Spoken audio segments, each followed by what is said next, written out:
Welcome back, CruiseHollers, or hello if you're new to this channel, where in this video I take a look at the top 10 tips for making sure you are back on board on time. The perfect day on shore sees you getting to do everything you want to do, maybe picking up some bargains at the gift shop and getting back to your ship well in advance of your all on board time. On the flip side of that, you may not get to do everything you had planned. All of the shops you go to are full of overpriced junk, and you end up joining the Pier running club. The very worst case scenario for just about every cruiser is missing the all aboard time and being left stranded. Thankfully, that is something that is very rare, and something that has never happened to me and my wife, so far at least anyway. But it doesn't stop my wife from worrying over it. And we did come very close once after getting stuck in traffic and after being held up whilst off on an excursion due to a medical emergency.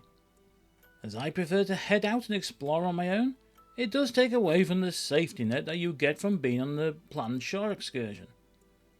But there are plenty of things that we do to make sure that we have the very best chance of getting back on time. And that is just what I look at in this list,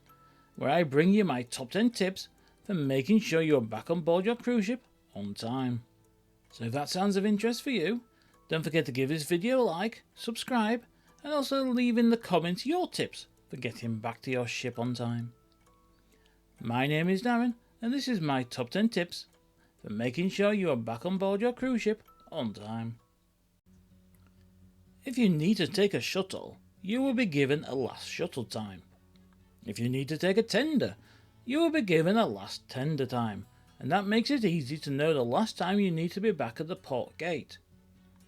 But there are some ports where you need to allow the same amount of time, but you get no timings. These are the ports where you have a long walk from the ship to the port gate when you arrive, so you will of course have the same long walk when you get back.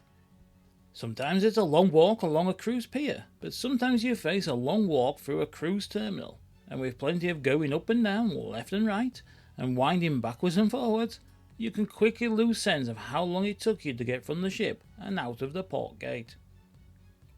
A lot of the worst ones are in the Caribbean, but they can be found all over, so make sure you take a mental note of how long it took you, as you will need to add that time onto the time you give yourself to get back on board, as if you are only at the port gate at the all aboard time, you still may not get back on board. This is one that is hugely important if you are heading out on an independent tour, as whilst they may state that a tour lasts for X number of hours, if you have to travel back during rush hour, you really need to do add time onto that. It isn't just when heading out on excursions though, as if you're using public transport whilst on shore, your journey during rush hour will likely take a lot longer than it did outside of the peak travel times.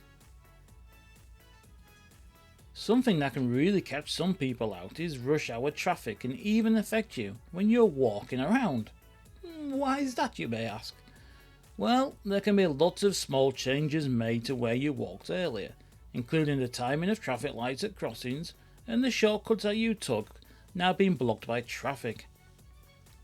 Then there are roads you need to cross that whilst you walked straight over them before, you now have to wait for a gap in the traffic. All of those things may only add 30 seconds here and a minute there, but if you walked a few miles away from your ship, it will soon add up and can quickly add on an extra 20 to 30 minutes to your walk back to the ship. If you have found yourself drawn to Pier runner videos on YouTube, and let's be honest, we have all watched them at some point, you will likely have seen the amount of people in the Caribbean especially who miss their ship and who are wearing swimwear and carrying everything they needed for a day at the beach. There is a reason for that, as many people will succumb to the relaxing nature of spending a day at the beach and having a snooze, but that snooze can quickly get expensive if you miss the time you need to set off back to the ship. If you find yourself getting tired and it's coming towards the end of your day ashore, simply head back to the ship and take your snooze there instead. In a world where we all carry an interactive map that can pinpoint our location anywhere in the world and give us a step-by-step guide of how to get from where we are to where we want to go, the thought of a paper map seems redundant.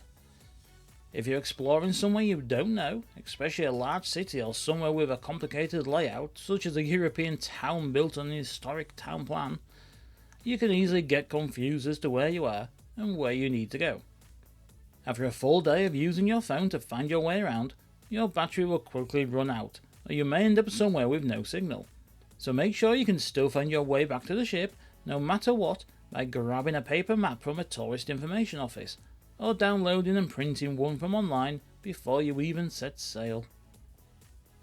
No matter what you are doing on shore, from public transport to taking a shore excursion, or from walking around seeing the sights to doing some shopping, don't leave heading back to the ship to the very last minute. If the onboard time is 5 PM, aim to get back to the ship by 4 or 4:30 at the latest, so if an issue crops up, you have some wiggle room with your time. This is especially true if you're in a port with a shuttle or a tender, and it is also something to think about when planning shore excursions. Even if you're heading out on a shore ex book through the line, we always make sure that we have at least an extra hour before when we are expected back at the ship and when we will need to be back on board. So if the sail away is 5 PM, we will make sure a shore ex is due back no later than say 3:30 or 4 PM at the very latest, as the onboard time will usually be about 30 minutes before you set sail. If we are on a private shore excursion, we will maybe allow a couple of extra hours before getting back to the ship and the sail away, just for some peace of mind, as much as anything, as you don't want to be worrying about the time the whole time you are exploring. I tend to try and visit as many new ports of call on the cruise as I can do, and many of the places that I do visit, I will never go back to, and that can be the case for so many of us.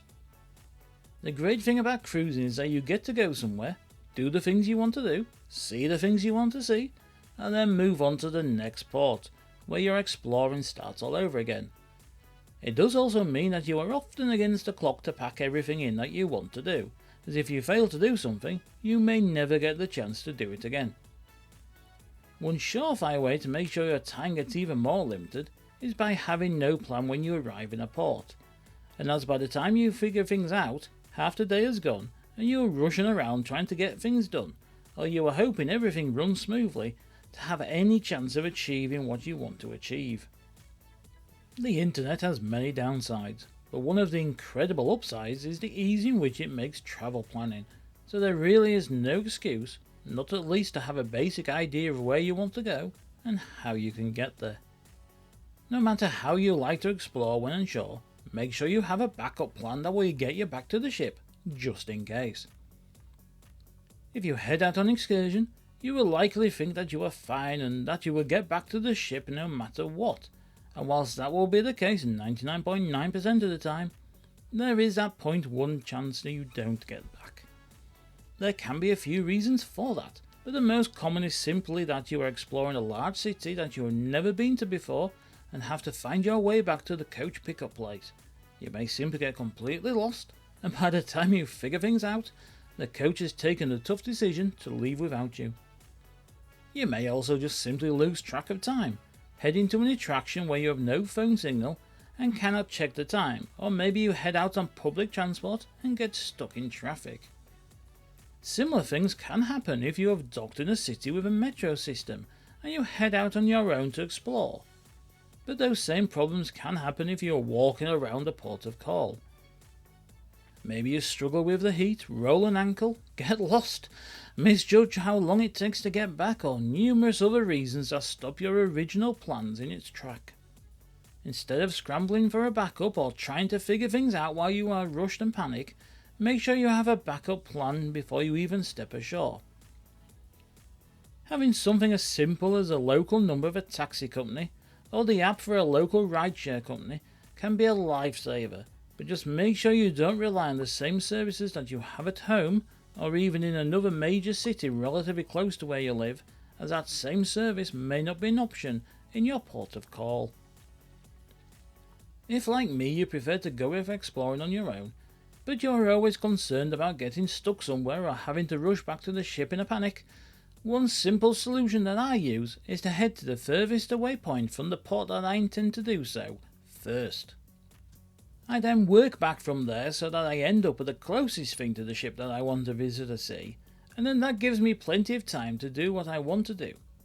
And if you are needing to use public transport, such as a bus or a train, you can miss the one you were planning to get on and still have plenty of time to get back to the ship.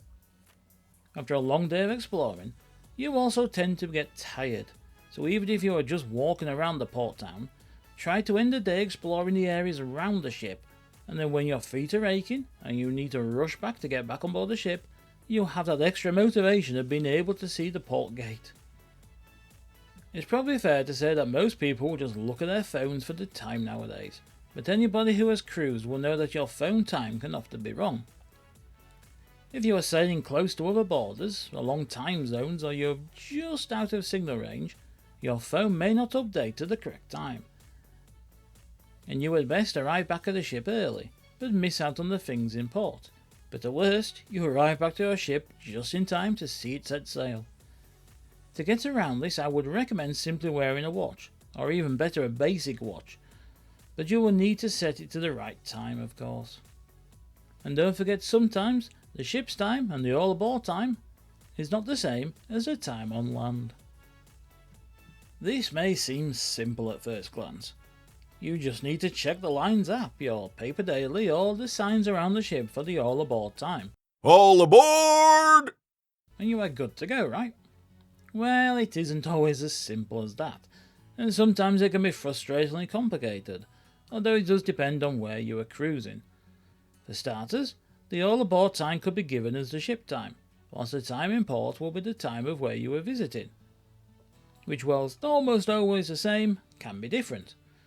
Then you have ports where you need a shuttle or a tender, so not only do you need to know the all aboard time, but the last tender and shuttle times.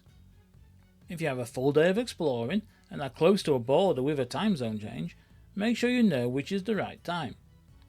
This is something that can often catch people out in places such as Iberia, where they cross the border between Portugal and Spain, where a few miles can put you back or move you forward an hour.